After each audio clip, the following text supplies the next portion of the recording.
Hi Gemini! Welcome po sa ating channel. At ito ay yung Daily Gabay Tarot reading for February 15, 2025. Please be reminded kung naka-resonate kayo, comment down. Kung hindi kayo naka-resonate, ibigay niyo po sa iba kasi channel reading po ito. This is for you Gemini ngayong February 15, 2025.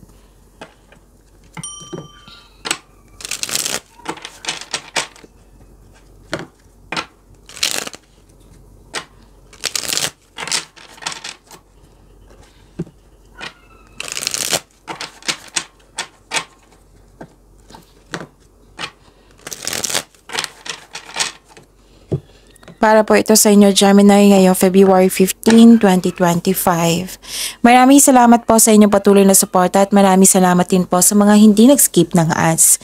Gamitin ang reading na ito bilang gabay lamang. Sa mga hindi pa nag-subscribe, subscribe na po kayo at click bell notification para malaman nyo na may bago tayong video. Para sa mga gustong magpa-reading po, may lumabas dyan sa screen nyo ngayon. Panoorin nyo po sundin ng instruction. Spirits Guide, mga ganap pa para kay Gemini ngayong February 15, 2025 ay need 3 cards po.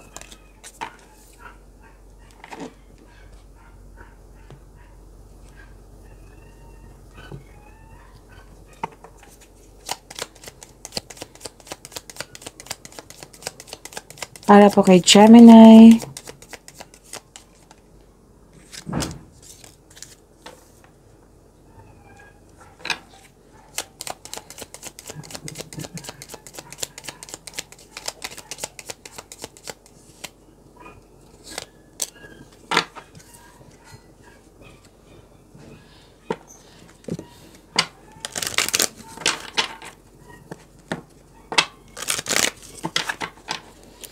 Spirits Guide, mga mensahe pa para kay Gemini ngayong February 15, 2025.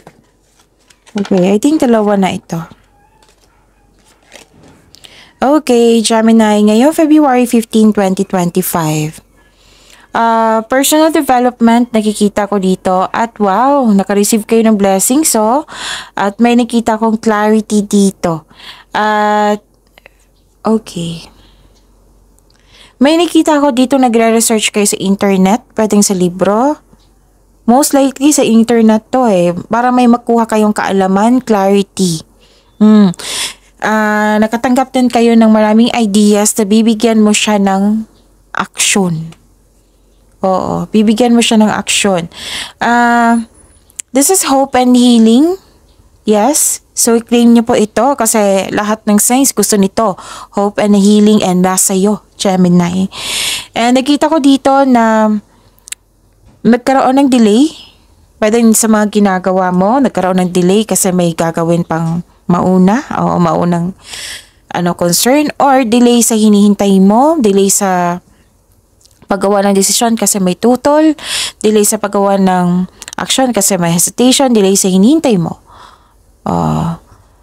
May nakita ko dito, pwedeng nagkaroon kayo ng loss of connection nito.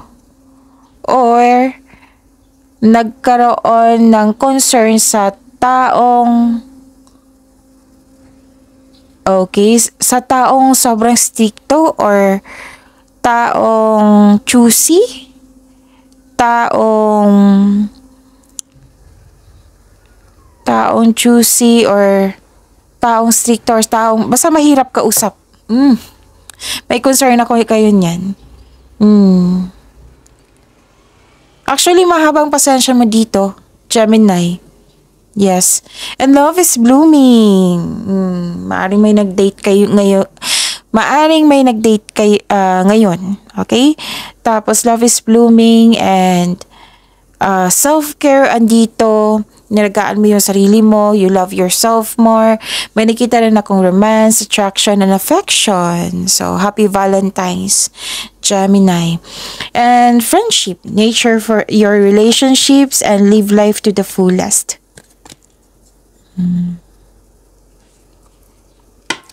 Spirits Guide, ano po yung energy ni Gemini ngayong February 15, 2025?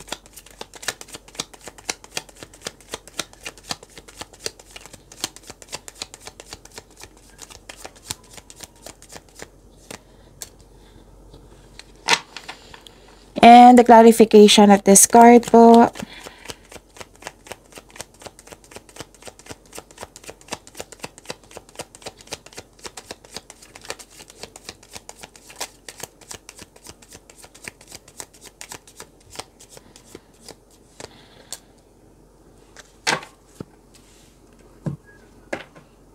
Okay.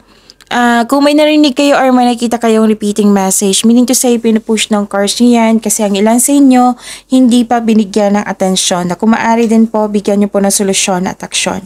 Remember,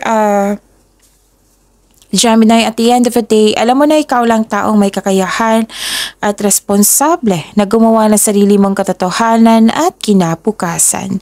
So, na yung energy ni Gemini. Ang ganda po. Actually, kanina ko pa to nakita, kahit may delay siya, nakita ko dito na magaan. Magaan yung energy nyo. Kahit may delay, kahit may taong mahirap kausap, nakita ko dito na maganda. Maganda, magaan yung energy. Nararamdaman ko eh. Well, may panahon sa family, inheritance, okay? Pwedeng makakatanggap ka ng mana, pension, retirement o masaganang ani ng buhay. Nakita ko dito nag-spend time ka sa iyong family. Nag-spend time ka sa family, nag-save ka rin para sa iyong sarili, nag-save ka para sa iyong family. Pwede din na nag-decide ka na tulungan yung isang tao para matupad yung layunin niya sa buhay. Like for example, ikaw yung tutulong sa iyong kapatid para sa kanyang pag-aaral. Tapos nakikita ko dito na okay, may inisip kayo ngayon, lalo na sa mga single po, Gemini. Oo. Na naging wiser kayo. Papasok lang kayo or interesado ka lang magkaroon ng relasyon kung ito ay seryoso sa buhay. And ang ilan sa inyo dito na ipakilala mo na yung partner mo, yung asawa mo, yung jowa mo sa grupo ng tao.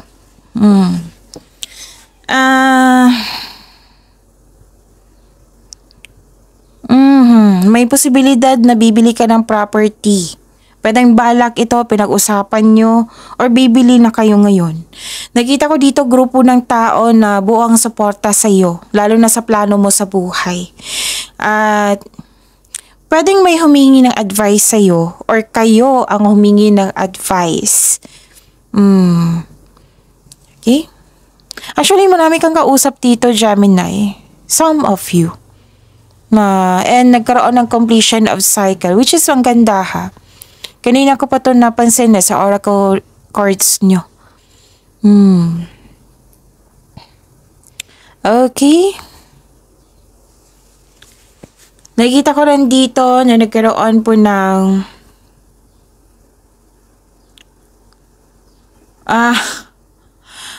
natawa ako kasi kanina ko pa ito na nakita na mahirap kausap. Natawa ako kasi may kausap ko kanina na mahirap kausap rin. Which is ang kapatid ko. Pero hindi naman ako nagalit sa kanya. Nairita lang ko, nainis ako. Yun lang. Baka makarelate lang kasi kayo. Kasi hindi naman ito, wala ako nakikitang galit ka. Naiirita ka lang or naiinis. Yung naintindihan mo, expected nyo, naintindihan nyo, na may mahirap kausap dito na naging perfectionist, na-disappoint ka sa kanya. It might be kinukulit ka ng taong ito. Pero hindi naman malalim, hindi seryoso. Yung okay lang.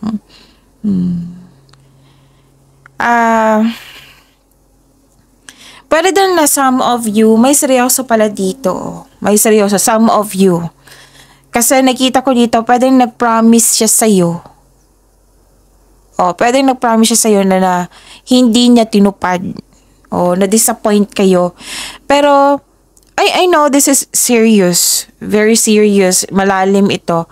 Pero some of you naintindihan mo eh. Nakikita ko dito naintindihan mo. Pwede din expected mo. Kasi malawak yung pagkakaintindi mo. Malawak yung pag-unawa mo. Kumbaga, pwede siyang hindi big deal sa'yo. Naunawaan mo. So, yun. May nakita rin ako dito ang isang tao na pwedeng change of mind ito. Pwedeng biglang nagbago yung treatment niya. Na concern mo sa isang tao, biglang nagbago yung treatment na. Hindi siya katulad dati kaysa ngayon. Pwedeng naalala niyo to ha or na-encounter niyo to ngayon. May tao rin dito na hiningan mo ng tulong pero tinanggihan ka kaagad. Hindi siya handang magbigay ng tulong. Baka kailangan din niya ng tulong, Gemini. Or may dahilan na hindi siya handang magtulong. Baka hindi siya kailangan niya ng tulong din. Pwede din hindi likas sa kanya yung pagiging generous or yung magbigay ng tulong. Oo. Meron akong na-experience ng ganyan na 'di ba sa yung hindi pag-uugali ng pamilya niya na magbigay ng tulong kasi kinalakhan niya eh. Oo. Tapos, I'm not telling you na masama yun. Kasi hindi ko masisisi kung bakit ganon. Baka sa generational na yan. Tapos, kahit naman, hindi naman perfect yung family ko. Meron ding, hindi naman generous yung family ko, pero may ugali na kailangan magbago. Tapos, nakita ko na hindi siya dapat pinapractice kasi ayoko rin gawin ng anak ko. I am not telling you na masama yung family ko. May practice lang eh kasi generational na siya. Sana na nakuha nyo ang tinutumbok ko. Tapos, pinutol ko, sabi ko na, yung parati kong example sa inyo, yung kahapon, I think sa inyo to na discuss yung, parati akong, wala akong pera, wala akong budget niyan. Ganon. Sabi ko na, wag kayong magsabi ng ganyan kasi claiming yan. Oo. Sabihin nyo lang, wala akong budget sa ganyan. May pera ako pero wala akong budget sa ganyan. Maybe next time, magkakaroon na tayo niyan. Claim natin yan. Hanggang sa na-practice ng family ko. Kasi mannerism din tawag niyan or naging expression na the way sila mag-respond sa ganyan. Na, wala akong pera, hindi ko kaya yan. Instead, ang sasabihin, soon, if God permit me to do so, if God permit me na magkaroon ako niyan, I will try my best na magkaroon ako niyan. Kung magkakaroon ako ng budget, bibili ako niyan. May budget ako ngayon, pero para sa needs natin. Yan. Example po yan ha. Maraming case po. Okay. Gusto ko lang i-share. Oo. Baka magka-idea din kayo. Okay, so yun. Spirits guide. Career and money po ni Gemini. Ngayon, February 15, 2025.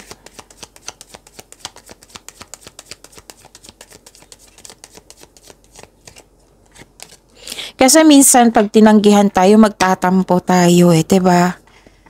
Pero I believe si Gemini mas pinipili nyo yung intindihin. Baka kailangan din niya ng tulong. Baka hindi niya ugaling hindi magtulong kasi kinalakihan niya. May mga dahilan yan or ayaw lang niya kasi bet niya. Oo. So, wag niyo lang wag tayo mag-focus sa hindi natin makontrol kasi alam naman natin na we cannot please everyone, 'di ba? Tapos wag na lang natin i-waste yung energy natin into disappointment. Punta na lang tayo. Dito lang tayo sa bright side. Okay?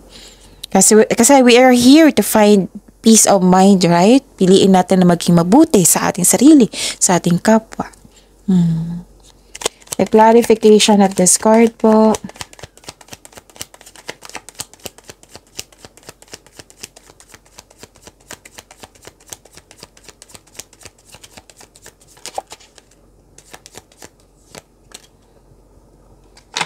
Sa mga matampuhin dito na Gemini, believe me, marami akong mga kakilalang matampuhin. Pero mas nag-evolve sila, mas nag-mature. Hindi na sila matampuhin. Nang dahil sa mga experiences nila sa buhay, magkakarating din kayo niyan. Part kasi yan ng maturity natin. Nating lahat, hindi lang sa iyo, Gemini, nating lahat. May matutunan din tayo niyan. Mas mag-e-expand yung pag-unawa mo. Lalo na sa sarili mo. Oo, sa kapwa mo rin. Okay? Sana nakatulong. Okay? Ano pa? Kasi sa bawat experience, may ipapalearn si God sa atin yan eh. Para sa maturity natin. Okay, kailangan ng pagbalansa dito. Kailangan ng pagbalanse po dito kasi nakikita ko dito na some of you naman, hindi naman lahat, nag-overspend sa money. Pwedeng sa trabaho. Kung hindi man sa money, pwedeng sa trabaho. Basta may overspending dito pero most likely pera to eh.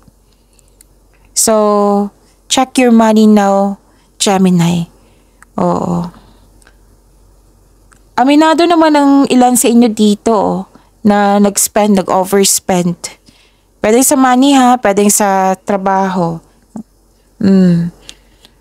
Sabi ng card dito, i-check nyo po daw, mag-save po daw kayo ng money. Check your money now ha.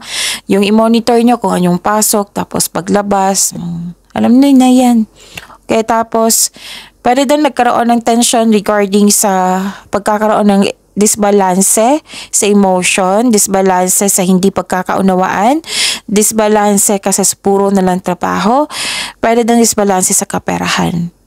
May dito responsable na concern mo. So, be careful na lang. Prepare na lang din. Tapos, sasaktan ka dito eh. Yun nga, yung sabi ko sa inyo kanina pa, sa inyong energy sa Oracle cards, na may mahirap kausap, tutol. Oo, may tutol. Let's say, may decision kayo, tapos yung isa tutol. May nasaktan ka, pero nakikita ko dito na magiging okay din ng lahat. Kasi ang pipiliin mo ay magbigay ng unawa.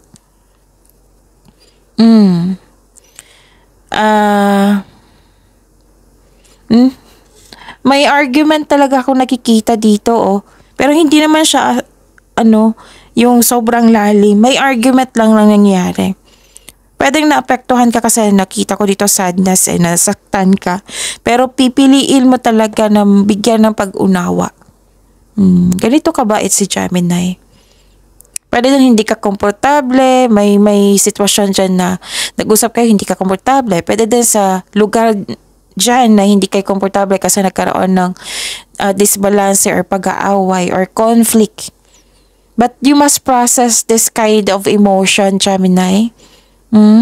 Allow yourself to heal, which is lumabas din dito sa Oracle cards nyo. Ano to si Gemini? Forgiving to na tao eh. Oo, madali kayong mag-forgive. Pero, pag napuno kayo, nako, good luck sa taong yan. Pag napuno si Gemini, marami akong kakilalang Gemini kahit sa study. Pero good luck sa taong yan pag napuno. Pero mas kanina sa energy mas malawak talaga yung pag-unawa mo kasi most of you, nakikita ko dito na matured na kayo. Hindi nyo binibig deal. Oo, may problema. Pero pinaprocess mo. Ang daming mensahe, Gemini. Marami siguro kayong ginagawa ngayon. Spirits Guide, Love Life, Self-Love, Partnership, and Romance ni Gemini ngayon, February 15, 2025. Maraming concern, marami kayong ginagawa ngayon. For sure. Ang daming mensahe sa inyo. Basta ganito ang mga maraming concern. May mga matutunan kayo dyan. Maraming salamat po sa patuloy na tiwala, suporta sa ating channel at maraming salamat din po sa mga hindi nag-skip ng ads. Una nakita ko, may tinuturuan ka. Pwedeng bata. Or bata pa sa'yo. May nasunod na tradisyon. Yes, may nasunod na tradisyon. Sa mga single dyan, this is a signal na a romantic relationship with someone you consider a teacher or student. Oo, baka may na-attract ka dyan na student or may na-attract ka na teacher dyan. Oo. Pwede din na-attract ka sa kanya kasi marami kang natutunan sa kanya. May nakita kong ganyan. Sa mga marelasyon sa buhay mag-asawa, may pamuni ka na magkaganap o kasal o sa mga marelasyon dito. Okay, sa buhay mag-asawa, sa mga marelasyon, you and your partner have a strong beliefs about romance and partnership. May kasal po dito. So, wedding bells is coming. Ang ganda. Tapos, may naisip kayo sa nakaraan, Gemini. Nagkaroon ng stagnation. Pwede din na gustong-gusto mo yung nakaraan kaysa ngayon. Mas gusto ko, like for example, gustong-gusto ko yung pag-ugali na noon kaysa ngayon. May iniisip kayong ganyan. Pag-imanin niyo po yung blessings na binigay sa inyo, Gemini. See you tomorrow. Please like, subscribe, and click the button for notification para updated po kayo sa daily tarot reading natin. Maraming salamat po.